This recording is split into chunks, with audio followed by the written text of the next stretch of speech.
1972년 9월 27일 강원도 춘천시 우두동 평화롭던 한 마을이 발칵 뒤집혔습니다. 지난밤 만화를 보러 간다면서 집을 나갔던 초등학교 5학년 윤소미 양이 눈뚝에서 사망한 채 발견됐기 때문입니다.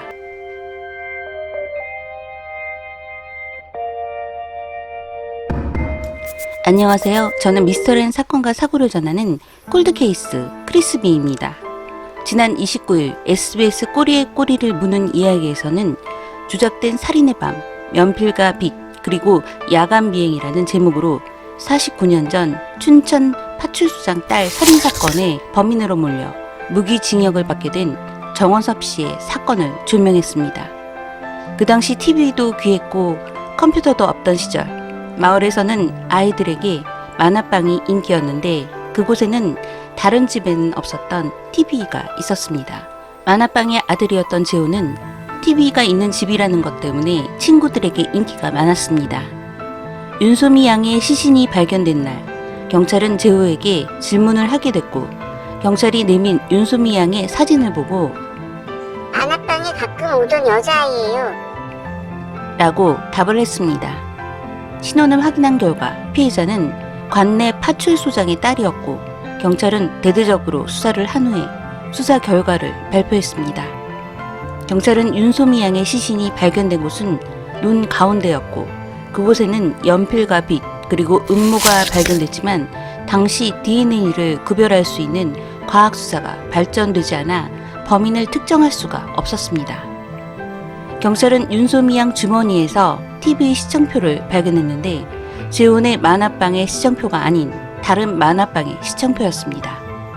하지만 경찰은 재혼의 만화방이 피해자가 발견된 곳과 가깝다는 이유로 만화방 주인인 정원섭 씨를 범인이라는 전제 하에 참고인으로 데려갔습니다.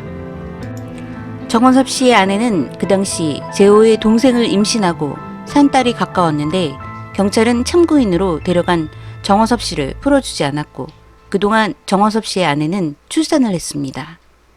사건 당일날은 비가 와서 증거물로 수집됐던 연필과 빗의 지문이 모두 지워졌고 경찰은 범인을 만화방 주인 정원섭 씨라고 결론을 내렸습니다.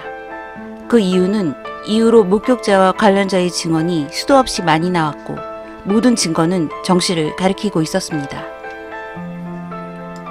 첫 번째 증인이었던 옆집 아줌마는 출산을 한 지훈의 빨래를 대신해주다가 아저씨 옷에서 피를 발견했어요 라고 진술했고 두 번째 증인은 만화방 여정업원 김양이었는데 빗이 있었는데 없어졌고 나중에 보니 사장님이 쓰고 있더라고요 라고 증언했습니다. 그리고 세 번째 증인은 바로 정 씨의 아들 재호였는데 경찰이 현장에서 수집한 증거물 하늘색 연필을 내밀자 자신의 것이라고 진술하게 됐습니다. 이후 정원섭 씨는 자백을 하게 됐는데 사건 당일 정 씨는 만화방을 아들 재호에게 맡겨두고 밖으로 나가서 술에 취해 다시 돌아오다가 만화가게 앞에서 피해자 윤소미와 마주쳤습니다. 정 씨는 윤소미에게 우리 집 TV가 고장났으니 다른 만화방을 소개시켜줄게 라고 하며 으슥한 곳으로 끌고 가서 선폭해 간 후 목 졸라 죽였다고 자백했습니다. 재호는 당시 아버지 정 씨의 이야기를 듣고 소름이 끼쳤다고 했는데 그날 밤에 아버지가 엄청 신난 모습으로 과자까지 사들고 왔습니다 라고 전했습니다. 또한 만화방 여 종업원은 나이가 17살 미성년자인데 2년 전부터 지속적으로 정 씨에게 성폭행을 당했다고 진술했고 14살의 여자아이도 같은 이유로 정 씨를 향해 고소장을 냈습니다. 이렇게 정원섭 씨는 많은 증인과 피할 수 없는 증거로 범인으로 확실시 됐습니다. 만화방의 재훈의 가족은 아버지 정 씨가 살인범이라는 결과가 나오자 마을 사람들에게 손가락질과 질타를 받으며 가게에 매일 돌을 던지자 야반 도주를 할 수밖에 없었습니다. 이후 목격자 증거에 의해 압박을 받은 정 씨는 자백을 했는데 재판을 앞두고 갑자기 범행을 부인했지만 결국 판결은 무기징역으로 나왔습니다. 판결 후에도 정 씨는 계속 억울하다고 하며 호소를 하고 그의 사연을 전해들은 당시 유명했던 부장판사 출신인 이범열 변호사가 찾아왔습니다. 이범열 변호사는 정 씨가 털어놓은 자백의 이유를 듣게 됐는데 바로 경찰들의 잔혹한 고문으로 인한 자백이라는 사실을 알게 됐습니다. 정 씨는 자신의 억울함을 호소하며 경찰의 폭언과 폭행을 견뎠는데 어느 날 경찰이 오늘 저녁 비행기 타고 제주도에 가야겠다. 라고 말하자 소름이 돋았습니다. 그 말은 오늘 저녁에 정 씨를 비행기 태우기 또는 통닭구이라는 고문을 하겠다는 말이었습니다. 정 씨는 결국 비행기 태우기 고문의 두려움을 이기지 못하고 거짓 자백을 하게 됐고 고문을 당하던 내용을 구치소에서 수감 일기로 몰래 쓰고 아내를 통해 밖으로 빼돌렸습니다. 정 씨의 수감 일기에는 비행기 태우기, 즉 통닭구이라고 불리는 고문을 묘사했는데 양쪽 팔목을 뻣뻣한 수건으로 감싸고 넓은 끈으로 팔을 묶은 다음 팔을 무릎 밖으로 끼우고 천을 얼굴에 씌운 다음 고춧가루물을 얼굴에 뿌린다는 내용이었습니다.